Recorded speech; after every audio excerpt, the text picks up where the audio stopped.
Hai guys, siapa di antara kalian yang mudah tersinggung? Hayo, kalau mau belajar boleh simak video ini. Kita itu sering mengira yang membuat kita tersinggung adalah kata-kata orang lain. Jadi kalau orang lain ngomong itu seolah-olah itu menyinggung kita gitu, bisa jadi ya. Padahal kadang sebuah kalimat itu terasa sangat menyakitkan karena menyentuh bagian diri yang sudah lama terluka. Orang lain mungkin hanya mengetuk tuk, tetapi di dalam hati ya memang sudah ada sesuatu yang rapuh ya. Yang namanya udah rapuh diketuk sedikit ya maaf ambrol gitu ya. Ada teman yang bercanda lalu kita memikirkannya seharian. Ada pasangan yang menjawab singkat ya, lagi PDKT, lagi mau nikahan lah gitu, baru dijawab singkat kok dikira udah nggak perhatian. Lalu kita merasa seolah-olah oh ini tidak menghargai aku nih gitu. Beda sama oh kira-kira salahku apa, kan itu beda banget ya kan.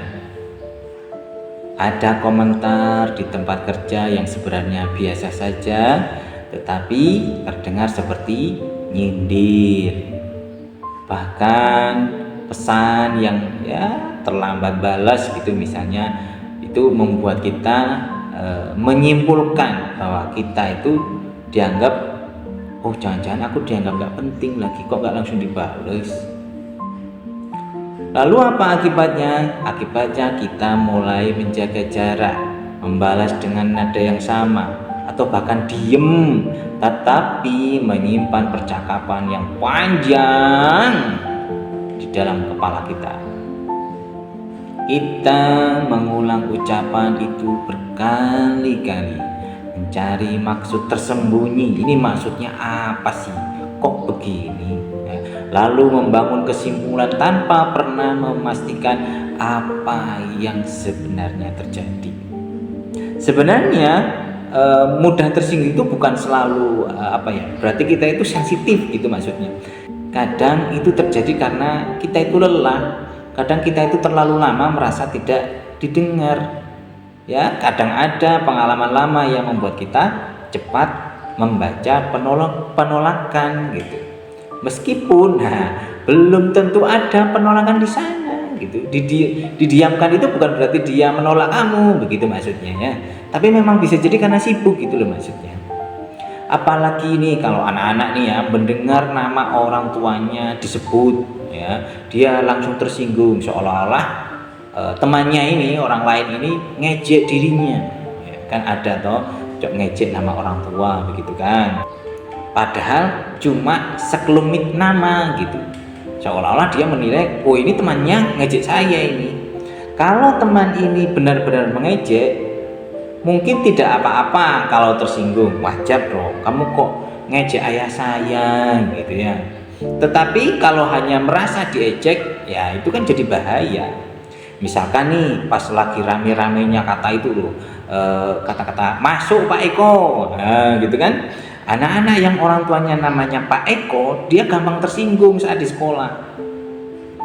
Padahal tidak semua anak itu tahu bahwa anak ini nih yang tersinggung ini nih orang tuanya itu namanya Pak Eko. Tetapi berhubung anak ini tersinggung ngaku kalau teman lainnya itu ngejek orang tuanya, jadinya semua satu kelas itu jadi tahu kalau ayahnya adalah Pak Eko. Padahal nih kalau dia diem aja tidak tersinggung, maka nggak ada yang tahu kalau ayahnya itu namanya Pak Eko. Ya, sayangnya dia malah membocorkan melalui rasa tersinggung. Jadi boleh dibilang ketika hati terasa penuh ya, atau memang sedang penuh ya, kalimat kecil itu terasa seperti serangan besar. Jadi seolah-olah itu beneran ledek itu, padahal ya nggak sengaja, atau mungkin ya sebenarnya memang ada kalimat itu dia aja yang tersinggung gitu. Namun setelah memahami bukan berarti kita harus membiarkan orang merendahkan atau menyakiti kita, enggak ya. Batasan itu tetap perlu. Sikap tidak baik tetap boleh dibicarakan. Menenangkan diri itu bukan berarti membenarkan perlakuan orang lain yang salah ya. Memang benar-benar salah. Ya hanya saja sebelum bereaksi nih, sebelum kita bereaksi, mungkin kita perlu memeriksa dulu. Dia itu ngomongnya itu bagaimana ya? Apakah orang itu benar-benar menyerang kita atau hati kita yang sedang menerjemahkan semuanya itu melalui luka lama? Jangan-jangan itu. Sudut pandang ini itu penting ya, karena tidak semua rasa tersinggung itu harus segera dibalas.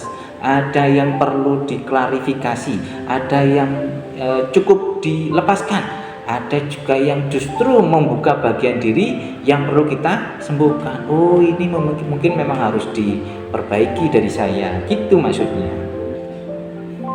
Kita itu diajarkan untuk senantiasa menjaga lisan kita, tetapi kita juga diajarkan untuk tidak terburu-buru ya. Terburu-buru apa? Berburuk sangka. Apalagi sampai memendam semuanya, sampai semakin sesak gitu, sampai kesuk gitu.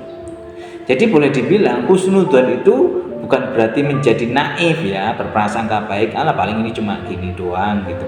Jadi husnudzon itu malah memberi jeda ya, agar kita itu tidak menghukum seseorang hanya berdasarkan dugaan. Mungkin selama ini yang perlu kita jaga bukan cara orang lain berbicara kepada kita, tetapi juga cara kita menafsirkan ucapan mereka.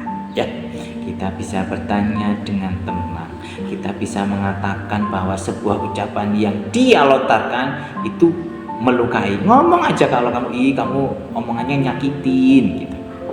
Cobalah daripada harus dongkol di dalam hati gitu. Ketenangan bukan berarti tidak pernah tersinggung ya. Ketenangan adalah kemampuan untuk memilih respon ya, bukan langsung dikendalikan yang oleh luka gitu. Jadi memilih, menentukan mana yang harus saya keluarkan gitu. Jadi bukan berdasarkan luka lamanya itu maksudnya.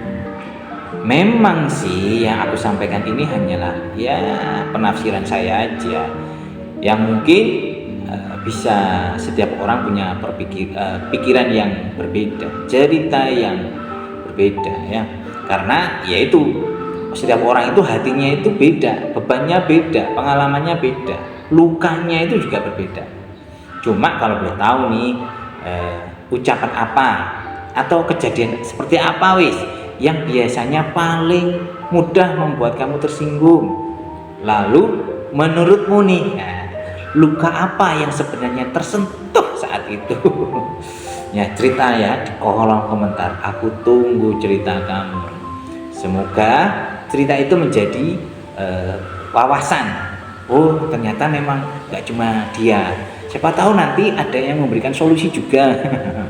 Itu enaknya nulis di komentar. Semoga Allah ngasih jalan terbaik untuk kita semua. Thank you udah dengerin.